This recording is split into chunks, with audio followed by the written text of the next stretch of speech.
कितने मन के होते हैं उसमें? 54। जब हमारा कोई काम अटक रहा है, हमारा कार्य कोई सिद्ध नहीं हो रहा, हमारा कार्य कुछ रह गया है और बहुत दिनों से अटका हुआ है, तो 54 मनके की जो माला होती है उससे भगवान का नाम जपना चाहिए, कार्य सिद्ध हो जाता है तुरंत। एक होती है 30 मनकों की माला।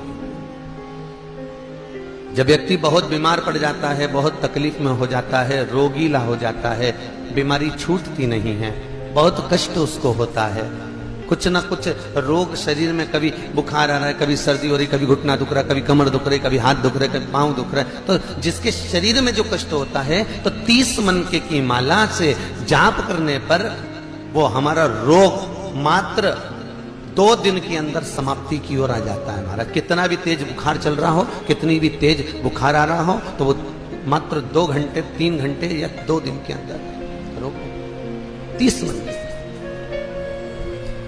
एक होती है 15 मनके की माला। 15 मनके की माला कौन सी होती है? जब बच्चा किसी एग्जाम में बैठ रहा हो, नौकरी के लिए अप्लाई कर रहा हो, कोई सर्विस के लिए जा रहा हो,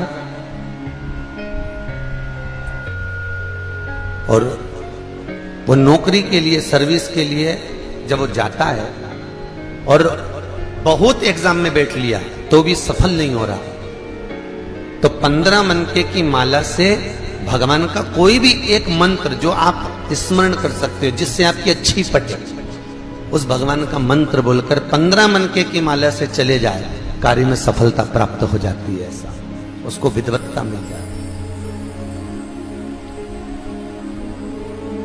एक 7 मनके की माला भी होती है।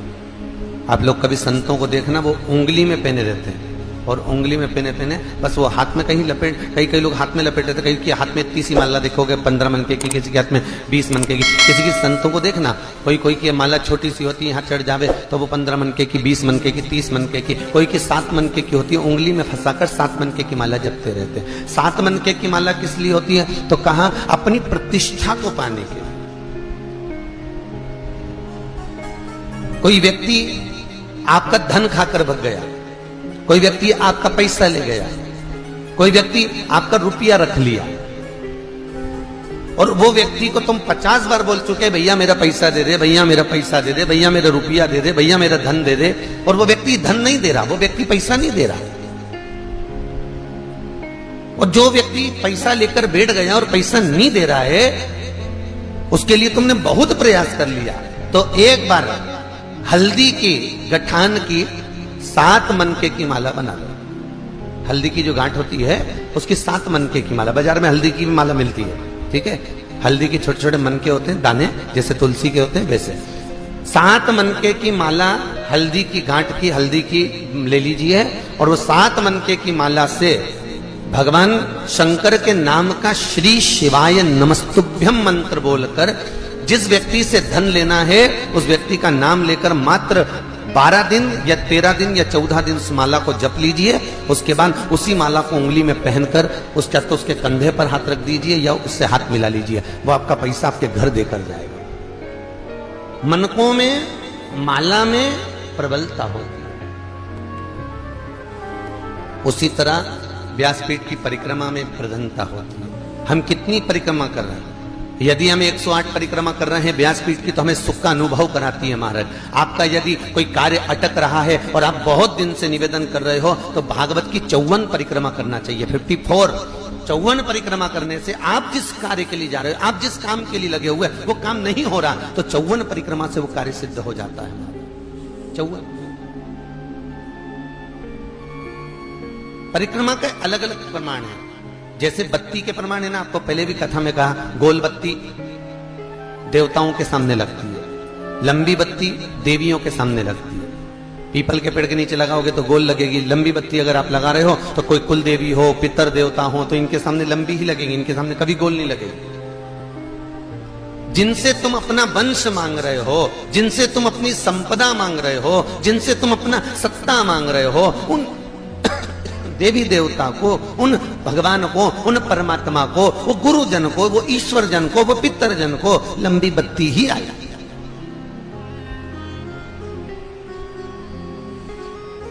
पीपल के पेड़ के नीचे कभी लंबी बत्ती नहीं आती, याद रखना। पीपल के पेड़ के नीचे हमेशा गोल बत्ती है। अगर लंबी बत्ती आपने पीपल के पेड़ के नीचे लगाई है तो उसमें दरिद्रता देवी का वासा हो जाता है, ठीक है, ज्येष्ठा। और अगर गोल बत्ती लगाई है तो नारायण का वासा होता है, उसमें लक्ष्मी का वासा। जो लगाता है उसको फलीभूत होती है, उसको श्रेष्ठता होती है। तो यहां परिक्रमा का प्रधान है। और भागवत महारानी की परिक्रमा जब भी करी जाती है तो जहां व्यास जी महाराज बैठते हैं तो व्यास जी का जो राइट हैंड होता है, जैसे ये भाग, तो इस कोने से परिक्रमा प्रारंभ कर कर इस कोने पर एक गिनी जाती है। पर ज्यादातर लोग भागवत की जो परिक्रमा करते हैं आगे से प्रारंभ कर कर आगे जाकर प्रथम मान लेते हैं। पर भागवत के मुखाग्रविंद चरणारविंद का जो स्मरण किया जाता है, भगवान इस प्रकार से लेटे हुए द्वादश, तो भगवान के चरणारविंद से परिक्रमा को प्रारंभ कर कर भगवान के चरणारविंद पर विराम दी जाए। भागवत भगवत तत्व का रस। जैसे गणेश जी को दो तरह की दुर्वा समर्पित होती है, एक हरी दुर्वा, एक श्वेत दुर्वा। हम हरी दुर्वा गणेश जी को जो चढ़ाते हैं वो कार्य सिद्धि के लिए, लक्ष्मी प्राप्ति के लिए, समृद्धि के लिए चढ़ाते हैं। हम सफेद दुर्वा जो गणेश जी को चढ़ाते हैं वो रोग मुक्ति के लिए और अपने काम की सफलता के लिए चढ़ाते हैं। दो प्रकार होते हैं। एक वो सफेद दुर्वा देखिए आप लोगों ने, जो कहीं पानी भरा जाता है, कुआं होता है, नदी होती है, तालाब होती है, उसके आसपास में जो दुर्वा लगती है वो सफेद कलर की होगी। वो सफेद दुर्वा बहुत काम की रहती है। जिसको पथरी की बीमारी हो जाती है तो ऑपरेशन कराने की जरूरत नहीं पड़ती। केवल चतुर्थी के दिन गणेश जी महाराज का स्मरण कर कर, बाल चंद्र का स्मरण कर कर, चंद्रदेव को वो दुर्वा घुमाकर निन्ने पेट, खाली पेट जिस व्यक्ति को पथरी है मात्र 7 दिन तक खिला दो, पथरी का दर्द बंद हो जाता है और पथरी बाहर निकल जाती है। फिर आपको ऑपरेशन की जरूरत नहीं पड़ती। जांच करा लेना, पथरी नहीं रहेगी। सफेद दुर्वा का इतना प्रमाण होता है। कितने मन के होते हैं उसमें? 14। जब हमारा कोई काम अटक रहा है, हमारा कार्य कोई सिद्ध नहीं हो रहा, हमारा कार्य कुछ रह गया है और बहुत दिनों से अटका हुआ है, तो 54 मन की खाली नहीं जाती है। पहला, बहन बेटी को देने से बढ़ता है, घटता नहीं। दूसरा, गौ माता को देने से बढ़ता है, घटता नहीं। और तीसरा, संत ब्राह्मण को देने से बढ़ता है, घटता नहीं।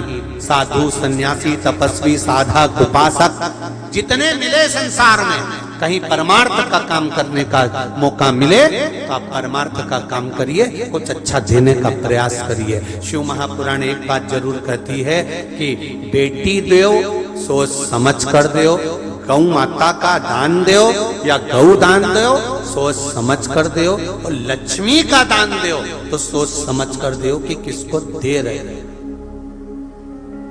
किसको प्रदान कर रहे हो, आपको देखना पड़ेगा। किसको देना चाहते हो, पकड़ रहा है, किसको दे रहे हो वो स्मरण होना चाहिए।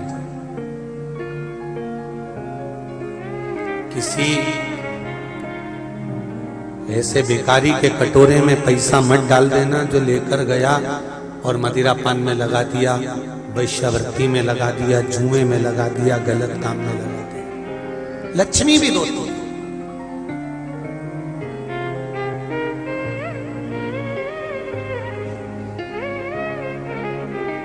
जैसे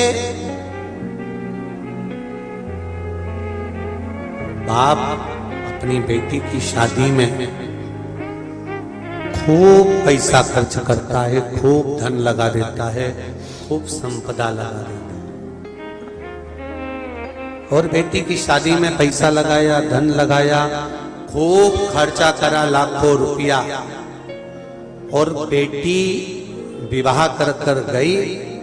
20 दिन बाद मालूम पड़ा कि लड़के के साथ, जिस लड़के के साथ बेटी को ब्याया है, वो लड़का तो मदिरा पीता है, नशा करता है शराब का। रात को 2-2, 3-3 बजे तक घर नहीं आता,